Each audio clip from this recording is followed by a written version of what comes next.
But Ricky, I want to be in the show. Mwah. Eee. Well.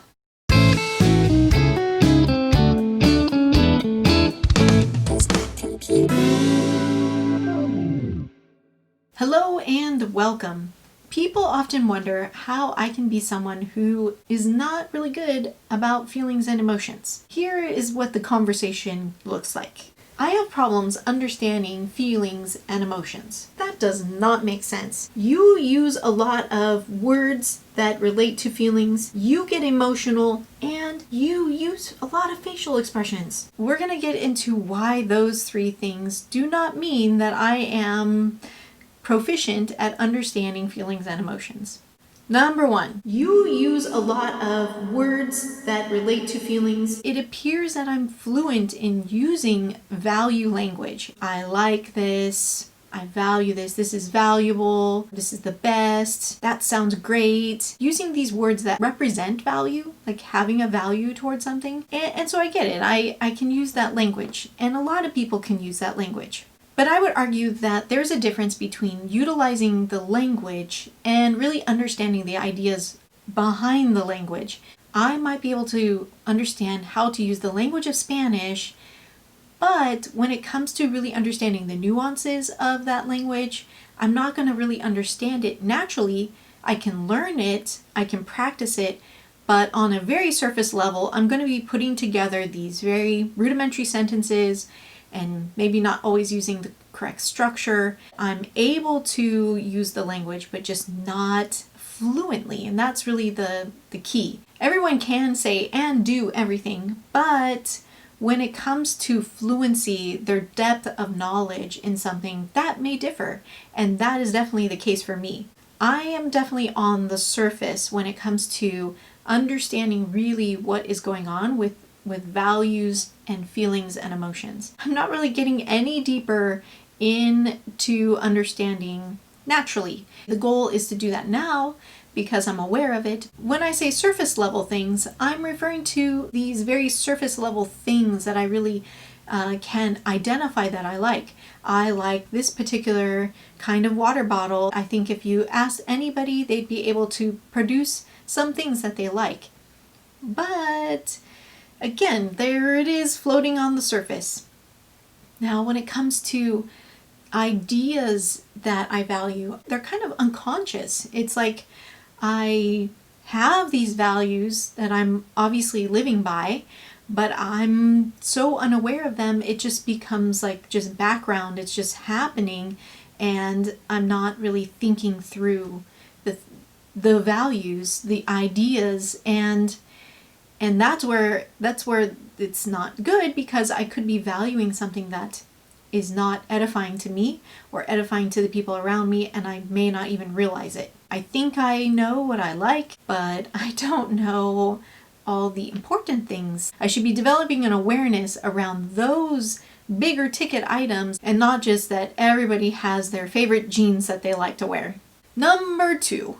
You get emotional, and that is absolutely true. I do get emotional. I don't like getting emotional, and I do get emotional, and it sucks, and I wish that I didn't get emotional, because I feel like I even get more emotional than other people. And what I've been learning about myself is that I am unaware of those lower level feelings, and then by the time it reaches the surface, it goes bam and explodes, and it's all over the place, and I can't bring it back in. I can't rein it back in. It's way too late. And unfortunately, it makes me feel very immature, because it's like I'm not an adult and I can control when and where I want to expose this part of me. It's just kind of bubbles up, and I always feel embarrassed about it. And again, if it went back to awareness of knowing for the signs, of addressing the issue beforehand. I'm not saying that emotions are bad, and I'm not saying that we should never show our emotions, but I feel like, and I might be wrong, but I feel like there are times that, well, what would be a good way to say it? I don't feel like I have the option to pick and choose when these emotions are like exploding out. And I want to be able to have that option of when it is appropriate and when it is not. If somebody yells at me and all of a sudden I just start crying and it's like, oh my gosh, this is so embarrassing. I'm at work, someone is yelling at me, I should be strong. I should be stronger than this. This is not an appropriate time to be crying. I feel like I'm like 7 years old right now. I shouldn't get to that point where that's my only outlet. I think I found it.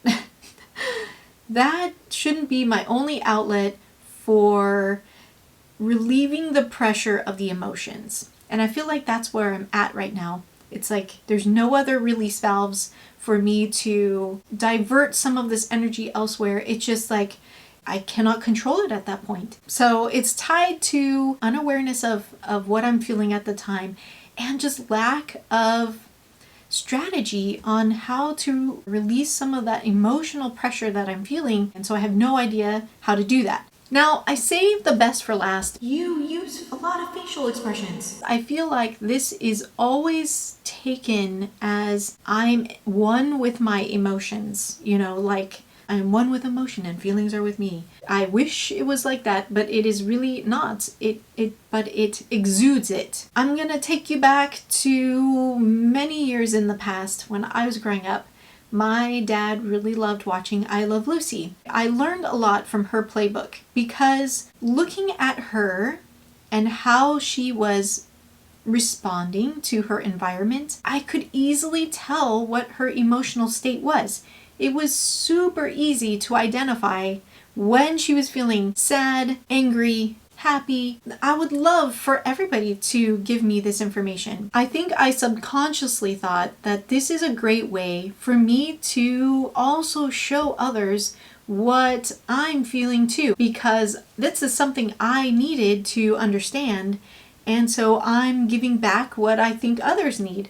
Now, it turns out, many years later, I realized that a lot of people don't need this exaggerated expression to understand how people are feeling. I might need that, but a lot of other people don't need that. They're reading other cues that I am missing. Another thing I would say with the facial expressions is that it was a way for me to connect with others. Again, it's kind of at a surface level of connecting with them, but that's at least what I could do naturally. And so by me making facial expressions for others, it was a way for me to connect with them on this emotional level. When it comes to connecting at a deeper emotional level, that is so difficult for me to do because I don't even understand my own emotions a lot of times. And so for me to then try to understand other people's emotions, these are things that I've been trying to work on. I want to be able to connect on a more emotional level. I want to be able to share in people's happiness and sadness. I don't want to diminish what people are feeling. And that's why I think to help not diminish that, rather than not having any reaction, which I feel like would ruin how they're feeling at the moment. And I want them to feel like I'm there for them. I want them to feel like I care about them because I do. And so what I have in my disposal, in my toolbox, are facial expressions, and I can be present. I can always just be present and let them talk and share what they're feeling and all those sort of things. But it's difficult for me to go beyond that, at least at this moment in my life. The few words that keep popping up when it comes to why I am not so great at feelings and emotions, even though it appears I might be, is awareness. That would be number one. My level of awareness is at a very low number. Now, obviously, I wouldn't be all the way at 0. So if it were a continuum, 100% aware, 0% aware, then I would definitely be closer to the 0% side. Which way would the 0 be? I would definitely be closer to the 0%. It's just not there for me. It's going to be twofold because it's also when it comes to others. Very low percentage of awareness of the emotions of others. It may look like I am in touch with my feelings and emotions visually, but really deep down, This is it. It's just visual. The other word would be the depth of knowledge.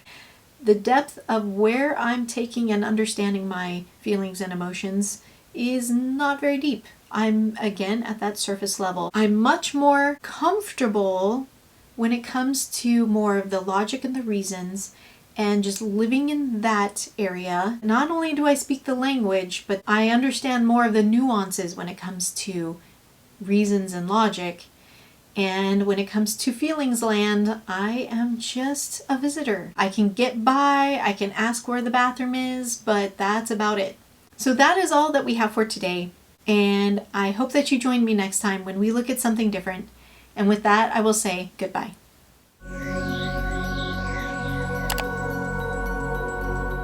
The depth at which I dive into... Stop it. Yee! How many of those do I need? And I'm not really diving. I'm diving still.